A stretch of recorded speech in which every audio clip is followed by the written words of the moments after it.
क्या white house में Republican राष्ट्रपति के आने तक क्वाड रहेगा निष्क्रिय? चीन की हेकड़ी तोड़ने के लिए क्वाड को किनारे कर एक नया पैतरा अपनाएगा भारत। अमेरिका, जापान और ऑस्ट्रेलिया चीन को टक्कर देने के लिए कहलाएंगे त्रिपक्षीय साझेदारी। TFI पर आपका स्वागत है और मैं दीक्षा नेगी आपको बताऊंगी कैसे भारत, जापान और ऑस्ट्रेलिया अब एक नए गठजोड़ के जरिए चीन को टक्कर देंगे।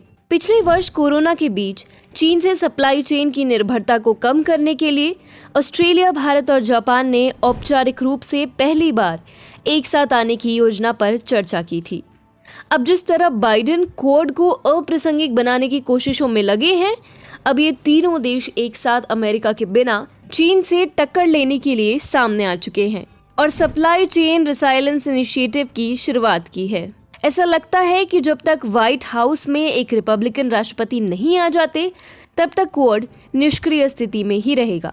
दरअसल 27 अप्रैल को भारत, ऑस्ट्रेलिया और जापान ने सप्लाई चेन में चीन को टक्कर देने के लिए औपचारिक रूप से सप्लाई चेन रिसाइलेंस इनिशिएटिव की शुरुआत की थी। इन तीनों देशों का यह कदम सप्लाई चेन रिसाइलेंस को मजबूत करने के लिए और एक पहल स्थापित करने के लिए है जो चीन पर से निर्भरता को कम करने का प्रयास है। अब सवाल ये उठता है कि क्वाड के रहते ऐसी क्या आवश्यकता आन पड़ी कि बिना अमेरिका के ही इन तीनों देशों को एक साथ आना पड़ा। इसका उत्तर है कि क्वाड में अमेरिका की भागीदारी डोनाल्ड ट्रंप के राष्ट्रपति रहने तक की ही थी। जापान द्वारा क्वाड को पुनर्जीवित करने के बाद भारत और ऑस्ट्रेलिया के अलावा यह अमेरिका के डोनाल्ड ट्रंप का क्वाड को चीन के खिलाफ मजबूत करने का दृढ़ निश्चय था, जिससे यह संगठन एक नई ऊंचाई हासिल कर सकता था। क्वाड को डोनाल्ड ट्रंप के नेतृत्व में अमेरिका का फुल सपोर्ट मिलने के बाद यह चीन के लिए सबसे बड़ा खतरा बन चुका था। परंतु अब जैसे ही अमेरिका में सत्ता परिवर्तन हुआ है और डेमोक्रेट उम्मीदवार जो बाइडेन ने सत्ता संभाली है, वैसे ही चीन लॉबी एक्टिव हो गई है और क्वाड की बढ़ती ताकत को कम करने की जुगत में लग गई है। अब जो बाइडेन न तो क्वाड के सदस्यों का डोनाल्ड ट्रंप की तरह समर्थन कर रहे हैं और न ही क्वाड को मजबूत बनाने का प्रयास कर रहे हैं। जिस तरह से बाइडेन चीन के लिए एक नर्म रुख अपना रहे थे, उससे भारत और जापान दोनों को चीन से निपटने के लिए अकेले ही तैयार होना पड़ा है। जब बाइडेन प्रशासन सत्ता में आया था तो free and open Indo Pacific के बजाय secure and prosperous Indo Pacific रणनीति को आगे बढ़ाने की बात कर रहा था। ट्रंप के समय अमेरिका, ऑस्ट्रेलिया, भारत और जापान के साथ मिलकर चीन के खिलाफ एक साझा रणनीतिक और आर्थिक नीति पर काम कर रहा था। बाइडेन के आने के बाद सब बदल चुका है। डोनाल्ड ट्रंप G7 या नाटो को छोड़ क्वाड को ज्यादा तवज्जो देना चाहते थे। ऐसा इसलिए भी क्योंकि चीनी आक्रामकता के कारण सबसे ज्यादा प्रभाव जापान, अमेरिका और ऑस्ट्रेलिया जैसे देशों पर ही पड़ रहा है। ऐसे में ये सभी देश ज्यादा प्रभावी तरीके से चीन के खिलाफ कोई एक्शन ले सकते हैं। दूसरी ओर अधिकतर पश्चिमी देशों को दुनिया के इस हिस्से में जारी चीनी उग्रवाद से कोई खास फर्क नहीं पड़ता है।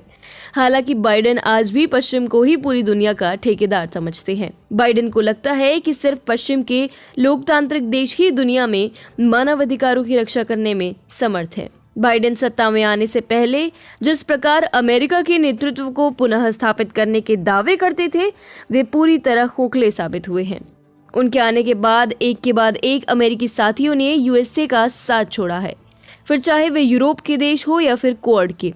और ऐसा करने के लिए अमेरिका ने ही इन सब देशों को बाध्य भी किया है। यही कारण है कि अब भारत, जापान और ऑस्ट्रेलिया ने अमेरिका के बिना ही एक ट्राइलेटरल बनाने के लिए सप्लाई चेन रिसाइलेंस इनिशिएटिव की शुरुआत की है। एक तरफ क्वाड जहां चीन के खिलाफ स्ट्रैटेजिक सिक्योरिटी पर फोकस करता था, तो वहीं SCRI इकोनॉमिक सिक्योरिटी को केंद्र मुद्दा बनाएगा।